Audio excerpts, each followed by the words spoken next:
All right, guys, we're back here on Southeastern 16, presented by FanDuel. And yeah, sorry, we had some technical issues. It's been that kind of day. If you've been a Verizon customer, you know about the technical issues today. All day.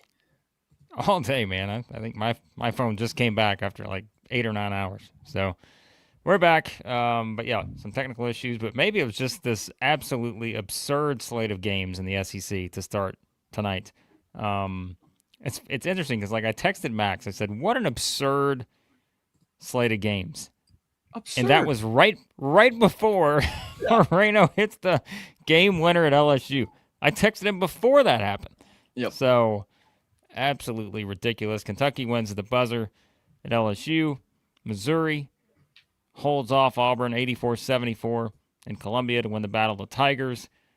Georgia and Ole Miss are still playing 94-93 in overtime right now. Unbelievable. Games are starting. Texas is up on Vanderbilt. Arkansas is up on South Carolina. Holy cow. What an evening. Oh, it's just Wednesday night in the SEC, baby. Any given Wednesday, right when you think, all right, only a few games tonight, I might, maybe I'll get some stuff done around the house. Not so fast. Not so fast. What a slate. What an absolute slate. Probably the best slate of the year so far. I didn't have enough eyeballs to keep on this one, but man, I had a trio box going, Blake, on my YouTube TV. That was the best trio box I think I've ever been treated to. What a slate. Opening up Wednesday night. Missouri gets a huge win, crucial win, potentially season-saving win at home against Auburn. Kentucky with a potentially season-changing win. And then we've got Rebels, They're about to have dogs. a shot at the buzzer. Like Ole Miss got the ball with 18.7 seconds left. Ball just went out of bounds. Rebel basketball. Shot clock off. They're going to have a chance to win the game here at the buzzer. My goodness. What a slate. So we're going to get to all the action. Man, I know we're going to start. We're going to start with Kentucky because we've got a million Kentucky fans in the chat right now that are excited about the Cats making the comeback. Not so excited about the first half. And I saw someone earlier say, can we just maybe start the first half the same way we play in the second half? If you do that, you may have more success. But yeah, we will start there as soon as we see what happens in this final 18.7 seconds for Ole Miss and Georgia. I got to see what happens here. Well, I just called timeout. Oh no, not another timeout. Yeah. All right. Yep. Well, super chats are welcome, of course, tonight. Give us your thoughts, Kentucky fans. How you feeling? Well, asking you shower Steve, our first super chat of the night, $5 here. James Sticks says, glad Kentucky pulled it off. It was Moreno hit the shot because he's one of the only ones that seems to care. But this team is cheeks. Absolute cheeks. No. Oh, James no. Sticks. Oh, no. Oh, no. It's a W. Doesn't matter how you get it. It's a W, folks. You'll take it. $19 super chat from Nicholas. Look at this. Jumping in with $19 here. For every point that Kentucky outscored LSU in the second half. Well, in that case, Kentucky can get down 40 anytime they want. We're going to get super chats like this. So, yeah. But to start there, I mean, I think I may have texted you in the first half, and I was just like, what I was thinking as I'm watching this game was like, this is probably the least Kentucky feel type team. Like, it's like sometimes I'm going to make an interesting comparison here. I'm not saying this is like, but you remember like Nick Saban coached Alabama. Like you knew Nick Saban coached Alabama, right? Like in the Calipari era, like it was Kentucky. Kentucky was Kentucky. They always felt like they were Kentucky. They had that one down year, all that kind of stuff. But it's kind of one of those things. But like I'm looking at this team in the first half, I'm like, this just does not feel like Kentucky. It's just a team wearing the Kentucky uniform. Yep. But then they come out in the second half, way more aggressive. Speaking of which, we got free throws for Georgia here, down one with 10 seconds left in overtime. And, I mean, it's just kind of one of those things where all of a sudden they turn it on. They look like a team that like, uh-oh, we're playing Kentucky now, right?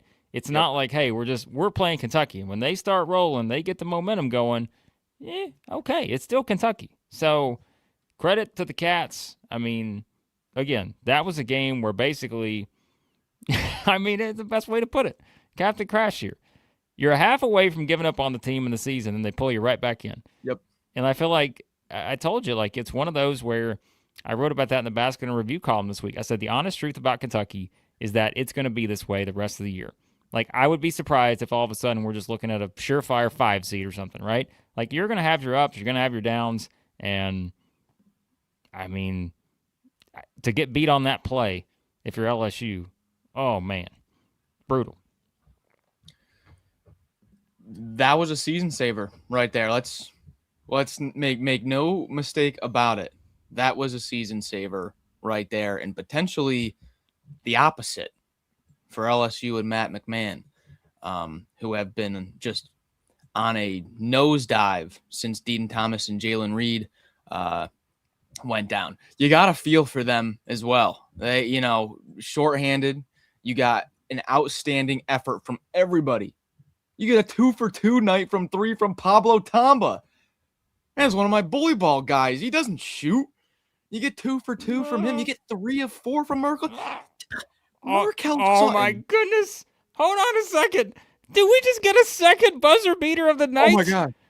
What did I just miss? With a tip and it's a buzzer? Oh my goodness. What? Are you kidding me? I gotta change 2 buzzer beaters? I gotta change the thumbnail. What in the world? Oh my Lord. Well, we're going to get a replay on this, but Ole Miss is like, we're getting the hell out of there. We're not waiting around for the replay. Don't give them any chance to review this thing. Oh, it's good. Oh, that is good as it gets. Oh my goodness. What a night in the SEC. 2 buzzer beaters. Look at this. Oh. That's good. Wow. You talk about a season changing. Your guy. That's my guy. Max is basically supporting the Patton Pinkins NIL fund at this point. Oh, that's good. That's good. Yep, that's out of there. Wow. Who's been talking about Patton Pinkins out there lately? Who's been talking about Patton Pinkins? Nobody. Oh. Nobody. Well, all right, back to Kentucky. Continue your thoughts there. That was unbelievable. 2 buzzer beaters in the first 3 games. Are you kidding me? Sheesh. Oh. All right. My gosh. Okay. What I was saying was LSU gets a 5-for-6 night from 3 from Pablo Tamba and Markel Sutton combined. That'll never happen again, ever. It hasn't happened till this game and won't happen again. 5-for-6 from Tamba and Sutton. With the main man out, you get all these support players stepping up and adding in offense where they don't normally add in. But you got to credit Mark Pope, and the broadcast was all over it too. Switching defenses after halftime, putting a little pressure on LSU without their starting point guard. Should have done that from the beginning, but the switching defenses created some more turnovers, which leads to transition threes that are finally open. Oweh, in the corner, Yelovich in the corner, some wide open threes. I don't know what the exact numbers were, Blake, in the second half, but they were scorching. Yeah, they were. And it just, again, it felt like they got a little more energy. And I don't know. I mean, again, like, why does it always get to that point where it takes you just getting down, all of a sudden you just hey, we're back into it. We got a little groove. Like, they were talking more. They had a little swagger to them. Like I said, they felt more like Kentucky. First half, they didn't have any of that. They just looked like a team that was kind of going through the motions. LSU was aggressive and, yeah, just didn't respond very well in the first half. But, again, second half, they look like Kentucky. And I just think it's kind of one of those where, yeah, you're going to be upset if you're Kentucky bad about the first half, but, I mean, they did score 55 in the second half or whatever. Whatever it wound up being, 53, 55, whatever it was. So I'm just like, yeah, it is one where and I think you're still kind of, if you're Kentucky, right, like you're still not necessarily looking at the scope of this of like just I want to see one game. I want to see still, is this a team that can turn this into something, right? Mm-hmm. And I think, again, this was the kind of game where, hey, you go to Knoxville on Saturday. This felt like a must-win, sitting there at 1-2, and, you go beat LSU without Dean Thomas. It's like if you're looking back on that one, you're just like, my goodness, like, man, you got to find a way to win it, and they did. So you can be upset about the first half, and you can say it didn't look smooth and all that, but, hey, I mean, they found a way to win it, and if not, like, think about the conversation we're having. If they lose by a point, it's like, well, Otega Oweh misses free throw. Mark Pope this, Mark Pope that. But for now, it's like, look at the way this league is played out so far. Like, it's pure madness right now. And so, yeah, I mean, like, this isn't going to go down as Kentucky's best win of the season, but it is we said this morning, LSU was 46 in the net. So, like, still, from a resume standpoint, it's a pretty decent win because you're going on the road to get one like this right now. Now, again, where LSU goes from here, I don't know. They're 0-4. We'll talk about them in a second. But, yeah, I just thought to kind of have the game finish the way it did, I mean, it's a win. Like, right now, it's a win. And for a team that's had so many roller coaster rides this season, it feels like anything you do to get a win, and especially to draw up something like that at the end and execute it, hey, that's all you can do. Shout out there earlier for the $2 super chat. Little BBN on the super chat here. Yeah, I mean, we're not. The takeaway here isn't like, oh my gosh, Kentucky won by 1 at LSU without Dean Thomas or Jalen Reed. They're Final Four bound.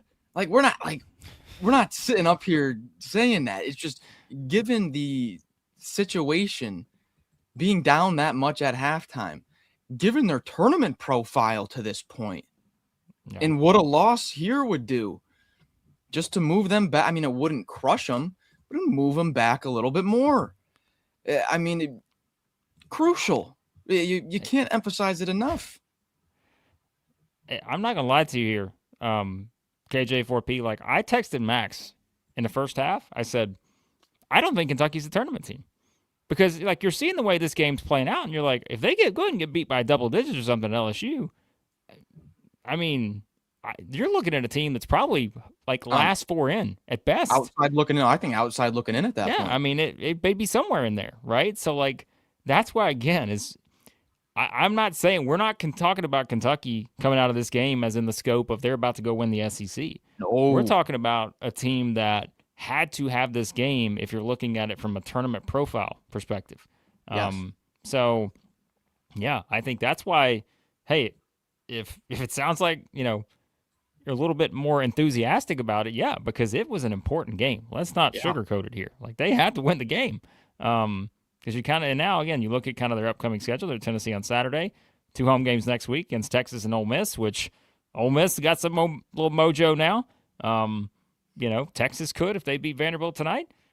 So, yeah, man. I mean, I think it's one where you're going to kind of take this any way you can get it right now for a team that has obviously, again, not been very consistent this year, just lost its point guard for season-ending injury. We don't know what's going on with JQ.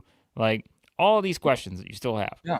But yeah, you come out and win by a point on the road in a game where you probably, without even looking at the percentage charts, had I don't know what the percentage was that they had in that final, when LSU's shooting the free throws with 1.9 seconds or whatever left.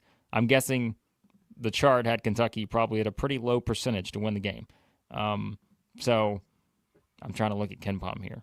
I don't think KenPom is doing doesn't the last. Yeah. We'll have to. Yeah. Well, we'll find some eventually. You have to go to the ESPN maybe Gamecast.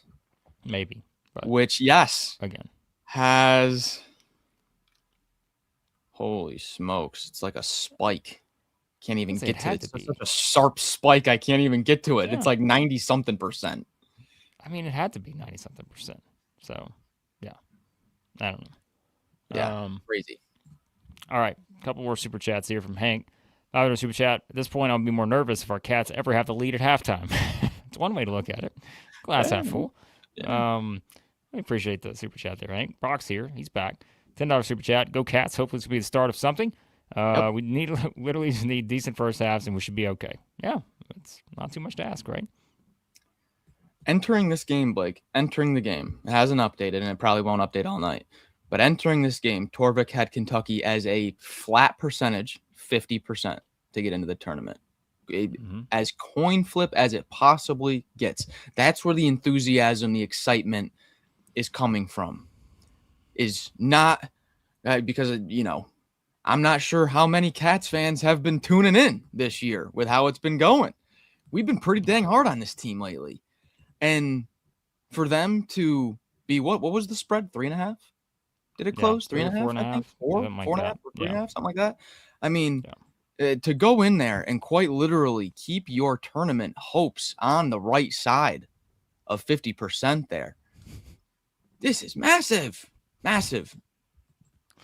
Neighbors playing the bagpipes. 9:35 on a Thursday night. Polar winds and snow, but Lexington is electric right now. Yeah. So, well, like we said, I think that was a crucial game. Ken Pom has Kentucky going 9-9 in the league right now. If you look at the updated numbers after that win. So, I mean, like I said, I don't know how I could push back on that too much right now for a 2-2 team, just based on, again, kind of the ups and downs and streaks and all that. So, yeah. Just saw Tyler's comment. We'll get to that game in a second. How about Yelovich, Blake? December 13th, big home game against Indiana. You don't get to go on the floor, Yelovich. You don't even get to play. Oh, and then we'll do a big neutral court game against St. John's. You don't even get to play. Alabama, you don't get to play. Missouri, you don't get to play. First start of the entire season, and he ties his career high. 2 of 3 from 2, 2 of 4 from 3, 5 boards, a block and a steal. How about performing when your number's called? Being ready. Love it. Shout out to the Vitches, as always. Yep. Coming through. Big game. Yeah, like you said, I think that was the thing, is you had different guys step up. Oweh made some big shots there down the stretch. Obviously, Aberdeen hit a couple big ones. But, yeah, like I think having some of the other guys step up when our guy Cam Williams probably didn't have his best game, and all those things, right? And, yeah, like we mentioned, man, there is a team that's going to have to change some things, and they've certainly changed some things in terms of the rotation right now. So, yeah, I think that's very clear. And, I mean, look, just quickly for LSU before we move on to the other games, it's just that's such a gut-wrenching loss that we mentioned their upcoming schedule. They play Missouri on Saturday, who we're about to get to, and then next week they go to Florida and Arkansas. I mean, it's just like, if you're Matt McMahon, you're thinking, like, what did I do to deserve this? Like, you've turned things around. Your best player gets hurt. You lose this game the way they lost it, and now, like, your next 3 games are pretty brutal. So it's wild to think this team that we saw through December could be 0-7 in league play, but it's possible. Well, when your entire offense is created from one guy and you don't have that guy, it's tough. I didn't like the comments from the LSU athletic director. You got to have some context to this. This was Matt McMahon's best team on a bullet train for the tournament. They were up to mid-20s in Ken Pom in early December when they still had Thomas. And then you drop Jalen Reed, one of your most versatile players offensively and defensively. And then you lose your lead point guard, who's one of the best point guards in the entire country. And you drop a few games. Of course you do. And then you got your AD coming out saying, hey, you don't make the tournament and you're out of here. You have a guy, half his offense is injured. Well, there's a guy who lured Lane Kiffin to Baton Rouge, and at this point, I mean, I'm curious to see what LSU puts into basketball. We'll find out what kind of commitment there is, potentially. Yeah. Anyways, it's a brutal loss for LSU, but again, one that Kentucky absolutely had to have, and again, just based on kind of the mentality of that team moving forward, I think that's one that can do something for you. So, yep. All right. Shout out to Grayson here. $1 on the super chat. We appreciate that. A little buzz there? Buzz Lightyear? Looks like it. Yeah, looks like it. All right. We're going to give you some thoughts here. And I was like, we were going to try to keep this shorter, but I don't know. I'm like, we haven't even had a chance to watch. I've not had a chance to watch hardly any of this Vanderbilt Texas game. So I'm doing the best I can. So that's why we're going to go ahead and give you the spoiler alert right now. We're not going to cover those games until tomorrow morning. So Arkansas, South Carolina, Vanderbilt, Texas, we'll get to that tomorrow morning because we just hadn't had a chance to watch. I'll have to go back and see how this is playing out on these games. So, all right, let's talk about Missouri, Auburn. Missouri, by the way, Kentucky fans, leave your super chats, thoughts, and we'll get back to the Cats here in just a bit if you'd like to drop a super chat on them. All right, Missouri gets an 84-74 win over Auburn. And, hey, Brock, we got your chat. I think we put it up on the screen earlier. Did we? We did. It was the super chat that we put up on the screen, and I'll try to find it again. But, yeah, we got that. $10 super chat from Brock. I read it off. First halves. Should be okay. So, actually, you know what, Brock? We didn't get it. Send it again. No, I'm just kidding. All right. Missouri gets the win, 84-74. Big win for the Tigers. Also a loss for the Tigers. One of those kind of games. Tell you my biggest takeaway from this game is pretty simple. And that is, what do you know? Sometimes when you have two very talented players added to your lineup, things get better. Matt. Free Brock. Jaden Stone goes for 22. Trent Pierce goes for 18. So they scored half of Missouri's points tonight. And, that's on a night where Ant Robinson only has 5. Jacob Cruz only has 4. And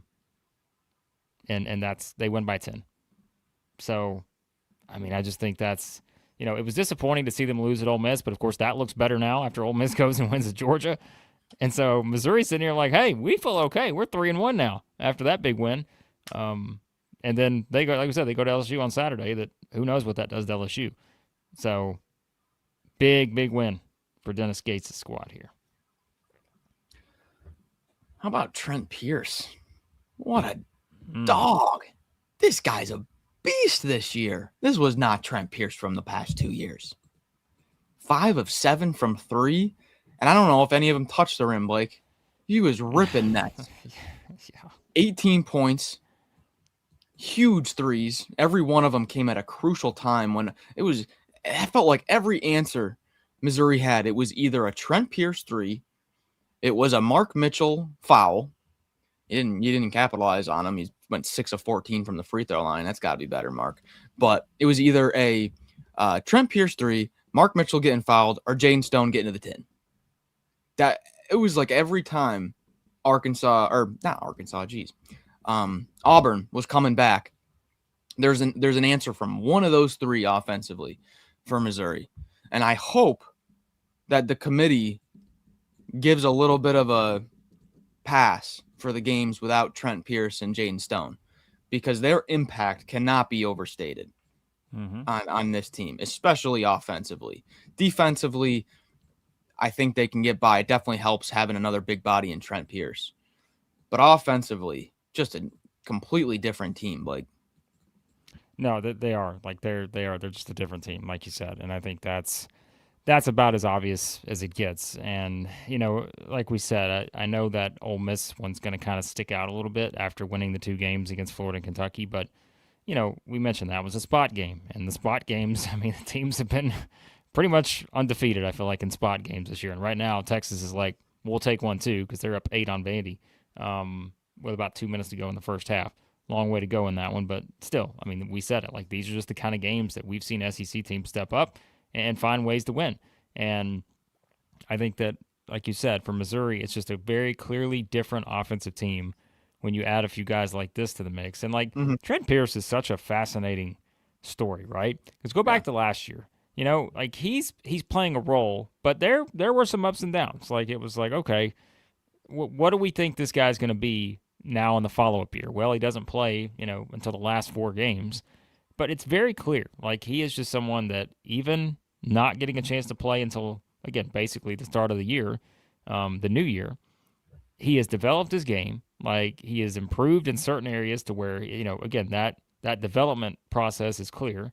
And, man, I think, like, he has just been, he's been something. Again, obviously this was his best game so far back, but I think you can just kind of see with that combination. And, Stone just brings a different, again, I said like swagger earlier for Kentucky. Yeah. They had some of that second half. Like, this guy just has like it's just like, all right, like, I know what I can do. I can be that guy. And it's the team that has Mark Mitchell and Ant Robinson too. And you're just like, okay, you got like this group here. Okay, well, that's a team that can win a couple games in the tournament, just based on kind of the profile. So, yeah, I thought that was really, really good for Missouri because, like we said, Auburn's coming off the big win, and you could say, well, kind of a hangover effect from the Arkansas game. But I don't know. I picked Auburn. I wasn't necessarily expecting that, but I think it was just simply Missouri was the better team, and they came out and took care of business at home. And like we said, that's going to wind up being the story of the season for a lot of SEC teams. Is can you find ways to win at home? So David brings up a good point here too. I didn't mention it because sometimes we're kind of enamored with the offensive side, but like defensively, what he brings, rebounding wise, like. Those are areas, too, that he's clearly, like, you've seen him have the experience of last year, translates it to this year now, and, it's helping this team through 4 games. So, well, I was just going to go there. It's a great point because Missouri's best stat category defensively is their 2-point percentage defense. They're 31st nationally on the season, but in 4 SEC games, they're second in the league, holding teams to 47% from 2. This is a sneak. The reason why I picked Missouri was because of what they did at home to Florida. No more physical than the Gators, and Missouri took it right to them or hung right in there with them, at least. This is a sneaky big team, sneaky big. They don't just, when we're talking about front courts, it's always been Florida and Tennessee and kind of what they can put on you with their depth. But Sean Phillips, Trent Pierce, Mitchell, Cruz, a little bit of Randall or Northweather. It's just bodies after bodies of 6'10", 6'9", 6'11", 7 foot. And then you look in their backcourt. Robinson's a big guard, 6'3", plays bigger than that. Jaden Stone, 6'4". Sebastian Mack's been phased out of the lineup. But this is a big physical team that's a team that Auburn, who just punked Arkansas, and Calipari came out in the press conference and said they just took it to us tonight. Jovic was killing us. These guys were just more physical than us. And now they just out-physicaled them and Florida on their home court. They're going to have to start doing it on the road, but like this team's got some real pieces here. A couple super chats here on this one. $5 from Zach earlier said not Kentucky related, but I'm sad. I'm sad, but at least our Tiger brethren won. That's a good way to look at it, Zach. We appreciate that. And yes, Tyler did say he's got back from the Missouri game, lightheaded from giving blood and yelling at the refs who don't know what traveling is. So it's quite a combination if you're doing that. So and then what else we got here? $2 from Grayson here to say. Cats have to play 2 smoking hot teams. Yeah. That's basketball in the SEC right now. It's like you almost feel like not a lot of teams that don't feel like they can get hot right now. Don't worry, Big Baller Brad. We're watching the score here. Texas was up 10 on Vanderbilt. By the way, I did to go Texas money line. So you did. It's the only bet I made tonight. Because I don't know. It's a spot game, and I'm leaning on the undefeated spot games, even though I picked Vanderbilt in our picks. But the emotional hedge always in effect here. So is there a more fun, more dynamic 2-man backcourt right now than Anthony Robinson and what he does defensively, and Jaden Stone and what he can do offensively? I mean, what a 1-2 punch!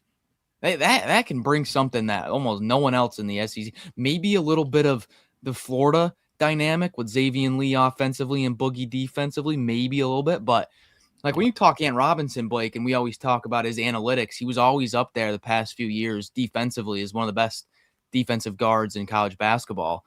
And now you add in Stone and what he's doing. I love this backcourt. Next 3 games for Missouri. At LSU, home against Georgia, home against Oklahoma. I mean, is there a better 3-game setup I right like now that as well. For anybody? For a 3-1 team? I mean, that's... Now, I say that knowing LSU, again, is going to be even more desperate now on Saturday coming off this Kentucky game, but you do worry about just the hangover effect getting beat like that. And I mean, they've been listing Thomas as doubtful, but I don't know, man. I don't know. What do you think? What do you think about Auburn coming out of this? He did, yeah. Good point, David. T.O. Barrett. Finally, David made some good points tonight. I'm liking David. About Auburn. Coming out of this, well, the offense wasn't quite what you needed it to be on the road there. I thought there was a few possessions there where they did not take the best shot. And when you've got a guy like Keshawn Hall and even Murph too, they can get to the rim and at least just force the issue on every possession if they wanted to. Every single possession, Keshawn Hall could get to the free throw line some form or fashion, get in there. Todd Pettiford's got to have more than 2 assists, Blake. He's got to have more than 2 assists. Unimpressed. Where's Magwood when you need him? Where's Magwood creating a little spark? Because right now, I was talking about Todd Pettiford's assist rate a few weeks ago, and it hasn't gone up. 7 assists from Keshawn Hall, you'll take it, but I wanted them to force the issue more. I thought that there was too many settled possessions on offense, Blake. I'm sorry. Mother Carol, I thought you weren't covered till tomorrow. Moreno, I think I may be an AFib. Oh no, Mother Carol, we gotta calm down. These games, I mean, if you're a Kentucky fan, if you're a fan of anybody tonight on any of these games, it's been absolute chaos. So, yeah.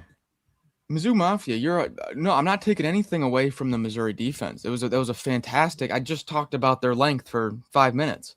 But still, like, Todd Pettiford was a preseason All SEC guard here. You gotta be facilitating more offense here for the Tigers, even on the road against a great defense. You need him to be more of a facilitator.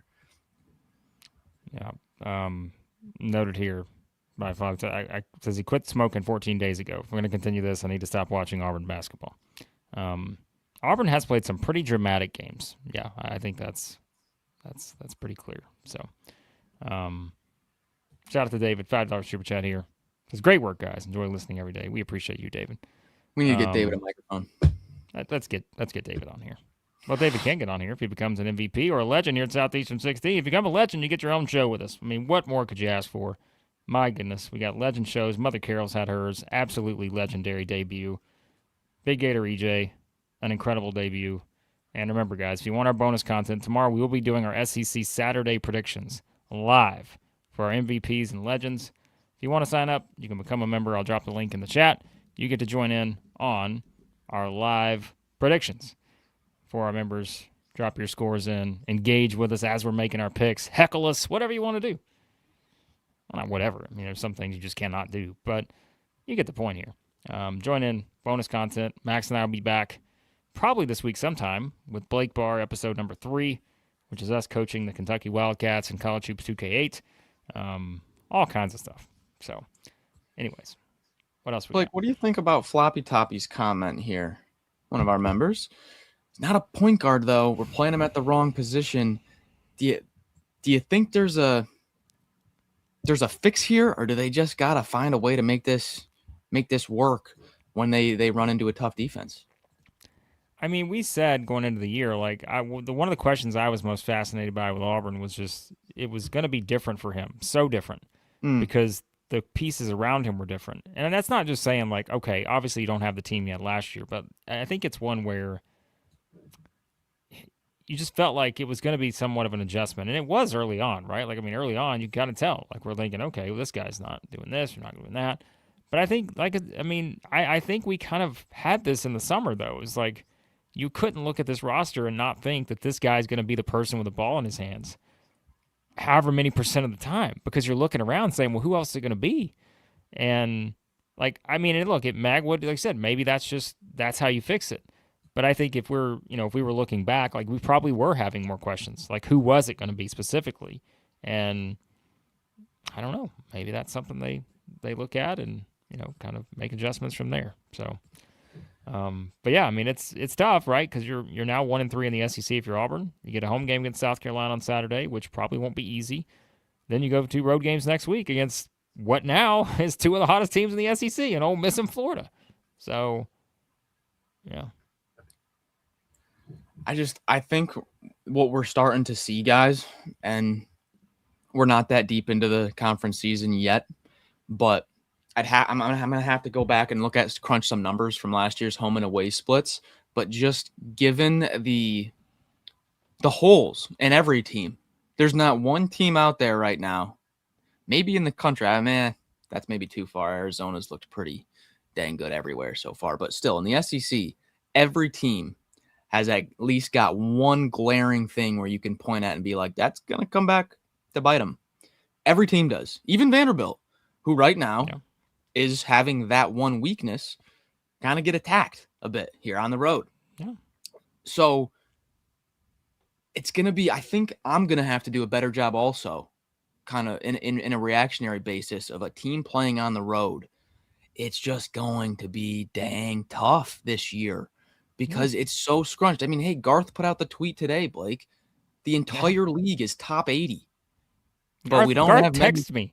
He texted me like he's like, "Hey, I want to make sure this is clear." Like he didn't say it that way, but like I understand like why he's in it, and he's right. Like it's easy for us to compare, but like it's a separate season, and so we're done comparing to last season. Let's just look at this season in a kind of a bubble, and I don't know. So we only have one team in the analytical top 10. And then the rest of the league is sandwiched there, middle of the pack. And you're playing on the road, it's gonna be tough sledding. Every single team, even if it's the number one team, who right now is Vanderbilt, plays at the worst analytical team, Mississippi State. Vanderbilt at Mississippi State is not an easy game. Everybody has a weakness. Every single team has a weakness, and I think we've established that. Like Vanderbilt's have maybe been. I mean, we haven't had to talk about them as much because up until tonight, like they're 16-0, right? So there's only so much we can say about that. But as you pointed out in the preview, it's like Texas is the kind of team that could give them trouble. Obviously, Florida's the kind of team that could give them trouble, and those happen to be the two teams they're playing this week. So, yeah, like that's the thing. Teams can win games and still have weaknesses. Like you don't just erase your weaknesses by winning. Like that's not how it works. So, I mean, yeah, like again, Sean, Florida. I mean, listen, they've had a couple nice performances, but like they still can't shoot. So it just depends. And I think that's where like it's kind of fun basketball matchup wise to break down some of these games because you are talking about you have to really look at this a little deeper than just, okay, that team's record this and that team's record that. No, like you got to actually look at the basketball stuff. And so, yeah, I think that's kind of how it's going to be.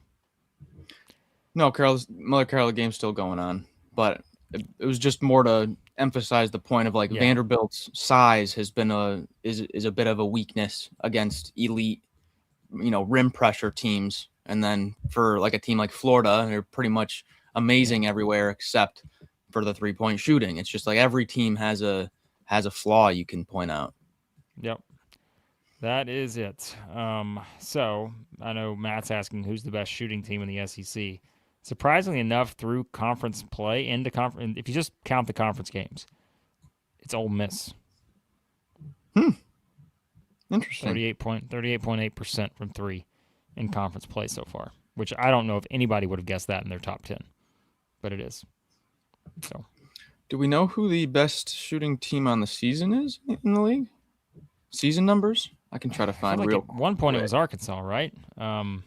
Yes, Arkansas. Yep. Yeah, they're 39.2%, and I haven't looked at their numbers tonight. People are asking, are you watching Arkansas right now? I'm going to be honest with you. Like, I don't have much eyes on either one of these games, and that's why we're going to hop off here in a few because I gotta take a look at these. But Arkansas tonight's 3 of 11 so far from three, so that number may come back a little bit. Arkansas's first, and then second is Texas A&M. Texas A&M got a really good shooting team. There you go. Yeah. Okay. So I don't want to shortchange Ole Miss's win at Georgia, but like we also have to watch the second half of these games. So I'm like, what do you want to do? Like we're gonna have to make an executive decision here.